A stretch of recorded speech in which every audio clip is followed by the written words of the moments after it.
বাংলার সম্প্রীতি নষ্ট করছে কেন? অভিষেক মমতা ব্যানার্জি জবাব চাই, জবাব দাও।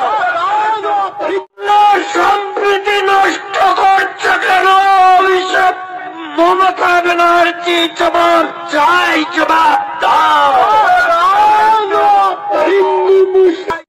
প্রিয় দর্শক, আপনারা দেখছেন সংবাদ তারাদের নিউজ চ্যানেল সাদা বাংলায় রাজনীতির কথা। বাংলার সম্প্রতি নষ্ট কেন করছো? মমতা ও অভিষেক জবাব চাই, জবাব দাও। তৃণমূলের মিছিলেই এই স্লোগানটি উঠেছে। এই মিছিলটি হয়েছে পূর্ব মেদিনীপুরের পটাশপুর 1 নম্বর ব্লকের গোপালপুর গ্রাম পঞ্চায়েতের পাথরঘাটা এলাকায়। মানে 21শে জুলাইয়ের আগে একটি কর্মসূচি ছিল, সেখানে এই স্লোগানটি উঠেছে। শুভেন্দু অধিকারী বা বিরোধী পার্টির নাম বলতে গিয়েই মুখ ফসকে এই স্লোগানটি উঠে গিয়েছে। তবে সত্যি যদি মুখ ফসকে গিয়ে বলে থাকি, তাহলে এটা কি ভুল নাকি একদম খাঁটি সত্য কথা? এই বাংলার সম্প্রতি যেটা নষ্ট হচ্ছে, সেটা কার জন্য বা কাদের জন্য হচ্ছে? বিজেপির জন্য? কেন অন্যান্য রাজ্যে কি বিজেপি সরকার নেই? সেখানে কি হিন্দু মুসলিম একসঙ্গে থাকেন না? সেখানে কি দাঙ্গা হচ্ছে? দাঙ্গা তো হচ্ছেই না সেইখানে। আর এই পশ্চিমবাংলায় কি হচ্ছে? কখনো মুর্শিদাবাদে তো কখনো মালদাতে হিন্দু মুসলিমের দাঙ্গা প্রায় লেগেই আছে। সেই দাঙ্গায় বেশিরভাগ হিন্দুরাই মার খাচ্ছেন, মারা যাচ্ছেন এবং তারা বাড়ি ছাড়া হয়েছেন। প্রতিনিয়ত একাধিক জেলাগুলিতেই দাঙ্গা লাগতেই আছে দিনের পর দিন। তাহলে বিষয়টা কি দাঁড়াচ্ছে?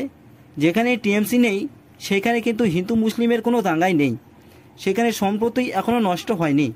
আর এই পশ্চিমবাংলায় তৃণমূল সরকারের শাসন চলছে, তাই পুরোপুরিভাবে সম্প্রতি কিন্তু নষ্ট হচ্ছে। যেখানে টিএমসি সরকার আছে, সেখানেই দাঙ্গা। তাহলে কাদের জন্য এই সম্প্রতি নষ্ট হচ্ছে, আপনারা অবশ্যই কিন্তু বুঝতে পারছেন। ফলে এখানে যে স্লোগানটি উঠেছে, হতে পারে মুখ ফসকে গিয়ে বেরিয়ে এসেছে, কিন্তু সত্যকে কখনো চেপে রাখা যায় না। তীরের মতো সে একদিন না একদিন বের হবেই, যেটা আজকে আপনারা নিজের চোখেই দেখলেন। এই বাংলাকে কেন নষ্ট করছে মমতা বন্দ্যোপাধ্যায় ও তার ভাইপো অভিষেক বন্দ্যোপাধ্যায়? জবাব চাই, জবাব দাও। এটা কিন্তু একদম খাঁটি কথা। সে নিজের দল যদিও বলে থাকে, তবুও এটা একদম সত্য এবং খাঁটি কথা।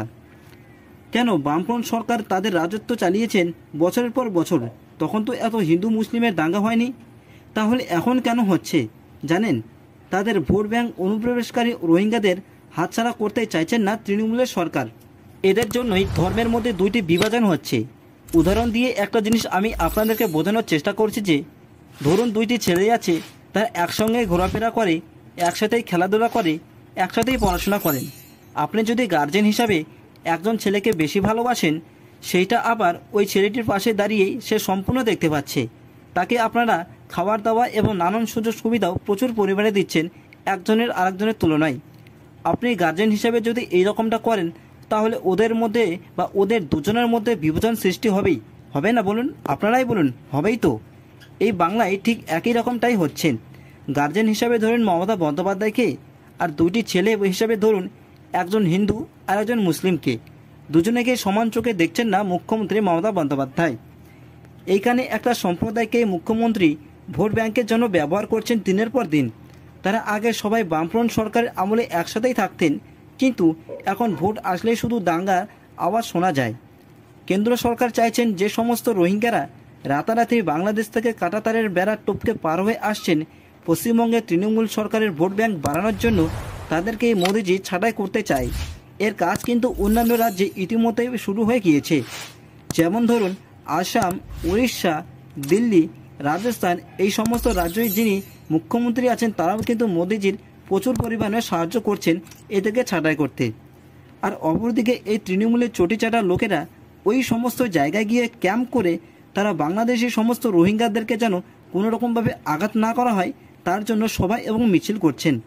তার ফলে এই বাংলার যারা মুসলিম আছে, তাদের মন জয় করার চেষ্টা করছেন তৃণমূল সরকার। তারা দেখাচ্ছেন আমরা অন্য রাজ্যে গিয়েও বাংলাদেশে মুসলিমদের রক্ষা করতে পারি। এর ফলেই হিন্দুরা কিন্তু শিকার হচ্ছে মুসলিমদের, হিন্দুরা মার খাচ্ছেন। কারণ সমস্ত মুসলিমরা ভালো করে জানে যে মমতা বন্দ্যোপাধ্যায় তাদের সবসময় পাশে রয়েছেন।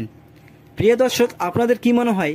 আপনাদের মূল্যবান মতামত অবশ্যই শেয়ার করবেন আমাদের সঙ্গে এই সংবাদ সারাদিন ইউটিউব নিউজ চ্যানেলে। এবং রাজ্যের খবর প্রত্যেকদিন দেখতে প্লিজ এই চ্যানেলটিকে সাবস্ক্রাইব অবশ্যই করুন। এবং আপনাদের কাছে আমার একটি অনুরোধ, এই ভিডিওটি প্রত্যেক পশ্চিমবঙ্গের সমস্ত বিজেপি কর্মীদের কাছে প্রচুর পরিমাণে শেয়ার করে দিন, যাতে প্রত্যেকের কাছে এই ভিডিওটি পৌঁছে যেতে পারে।